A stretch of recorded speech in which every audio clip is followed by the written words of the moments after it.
आप जब बाइबल में घुस जाते हैं, वचन को खोजते हैं, आप डे बाय डे अंश अंश करके अपने बेस्ट तक पहुंचते जाते हैं। बहुत से लोग कहते हैं टाइम अपने आप सब कुछ ठीक कर देगा। ये इस सदी का सबसे बड़ा झूठ है। टाइम कभी कुछ भी अपने आप ठीक नहीं करेगा, आपको ठीक करना पड़ेगा। इसीलिए परमेश्वर ने कहा, मांगो तो दिया, ढूंढो तो तुम, खटखटाओ तो तुम्हारे लिए। यानी पहले तुम्हारा पार्ट शुरू होगा और फिर मैं अपना पार्ट प्ले करूंगा। पहले तुम शुरू करोगे और एंड मैं करूंगा, परमेश्वर ने कहा। आप जब वचन के बीच से घुसते हैं, वचन के बीच में जाते हैं, आप अपने आप को डिस्कवर करते हैं, आप अपने आप को खोजते हैं और आपको परमेश्वर दिखाता है कि आप असली में कौन हैं। और दिन प्रतिदिन आप परमेश्वर के रूप में अंश अंश करके आप बदलते जाते हैं। हालेलुया। यीशु मसीह के जी उठने के बाद सब चेले रो रहे थे कमरे में इकट्ठा होकर, क्योंकि उनकी एक्सपेक्टेशन, उनकी प्लानिंग पूरी नहीं थी हुई। उनको लगता था पता नहीं किस दिन प्रभु यीशु मसीह ने राजा बन जाना है और प्रभु का राज आ जाना है। उन्हें यह मालूम नहीं था कि यीशु मसीह मारे जाएंगे। उनको पूरी तरह ये चीजें मालूम नहीं थी। इसलिए यूहन्ना और उसके भाई ने, उसकी माता ने आके बोला था, परमेश्वर जब तू अपनी गद्दी में बैठेगा तो एक को गृह मंत्री बनाना और एक को फाइनेंस मिनिस्टर बना देना। यीशु मसीह ने कहा, मेरा राज यहां का नहीं, जो तुम सोच रहे हो ऐसा नहीं होगा। और बाइबल कहती है कि जब सब चेले रो रहे थे इकट्ठे होके, प्रभु यीशु मसीह बीच में प्रकट हो गए, ऐसे गायब होते जैसे प्रकट होता है बंदा, और लिखा सुनो, और बोला तुम्हें शांति मिले। सुनो, वहां पे एक बंदा नहीं था। कौन? थोमा वहां नहीं था। जब थोमा वापिस आया तो प्रभु यीशु मसीह ने कहा, लोगों ने, चेलों ने कहा कि प्रभु यीशु मसीह आए थे। कहता कौन? यीशु मसीह जी उठे, हमारे बीच में आए थे, सब कुछ हमने देखा, यीशु मसीह जी उठे। कहता मैं नहीं मानता जब तक मैं उसकी उंगली ना डाल लूं जख्म में। हाँ, यीशु मसीह के यहां पंजर मारा, नेजा मारा था जब वो टांगे हुए थे। उसने कहा मैं उसके जख्म देखना चाहता हूं, तो फिर मैं यकीन करूंगा यीशु मसीह जी उठे। और यीशु मसीह प्रकट हो गए फिर से। थोमा को बोला, थोमा ये देख, सुनो, ये देख मेरे हाथ और देख मेरा जख्म, उंगली डाल के मैं सचमुच जी उठा हूं।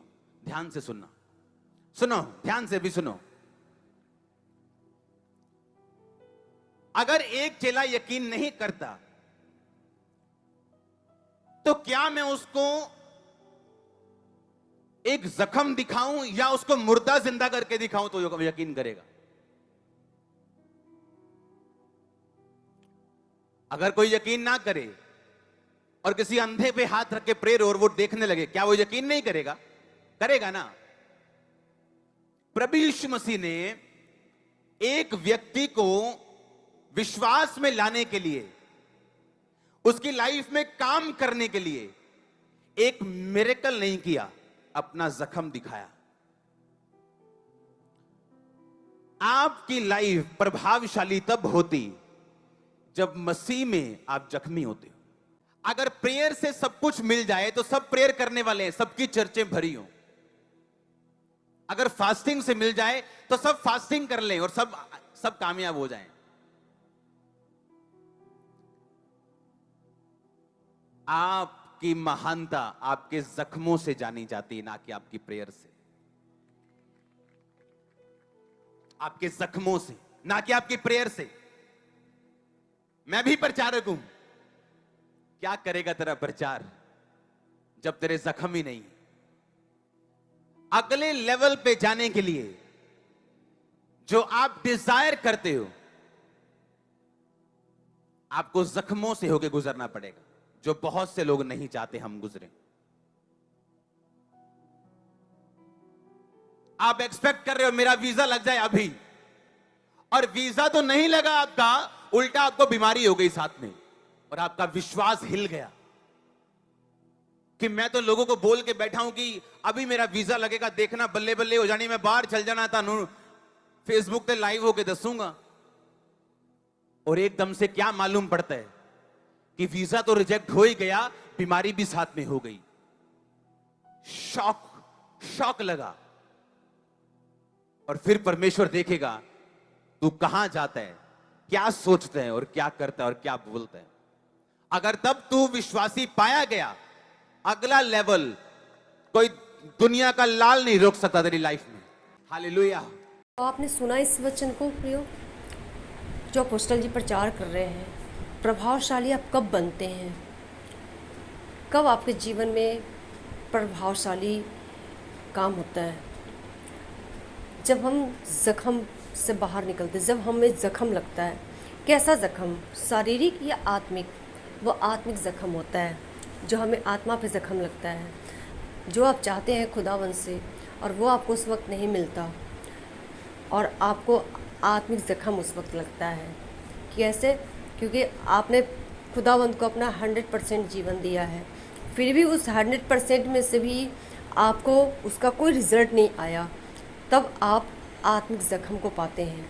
आत्मिक जख्म आपको लगता है, आपका आत्मा टूटता है उस वक्त। और उस आत्मिक जख्म में होने के बावजूद भी आप परमेश्वर के घरों में बने हुए हैं, आप परमेश्वर से अरे हुए हैं, खरे हैं, फिर खुदाबंद आपको उस लेवल तक लेके जाते हैं जो लेवल आप कभी सोचते नहीं, आपने कभी समझा भी नहीं हुआ कि वो लेवल आपके लिए है भी या नहीं।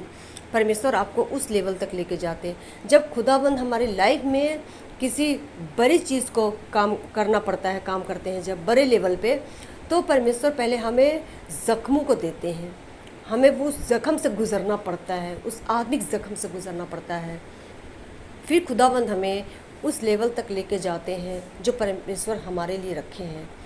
तो आपके जीवन में, आपकी लाइफ में अगर परमेश्वर के घरों में आप बने हैं, रोज़ा, प्रार्थना, वचन, सब कुछ आपके लाइफ में, पवित्रताई का जीवन भी आपने प्रभु को दे रखा है, और फिर भी अगर आपके लाइफ में कुछ डिले हो रहा है, जो जैसा आप एक्सपेक्ट करते हैं वो नहीं मिल रहा है आपको, तो आप निराश ना हो।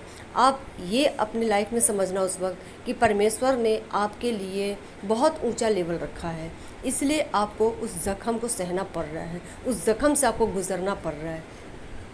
तो आप अपने ज़ख्म को पहचानें, वो ज़ख्म आपको क्यों और किस लिए परमेश्वर देते हैं। माँ बाप जब अपने बच्चों से प्यार करता है तो वो उस बच्चों की ताड़ना भी करता है, क्योंकि ये बच्चा डिसिप्लिन में रहे और इसके लाइफ में कोई प्रॉब्लम आए ना आए, कोई इसका रास्ता बिल्कुल साफ और सीधा हो।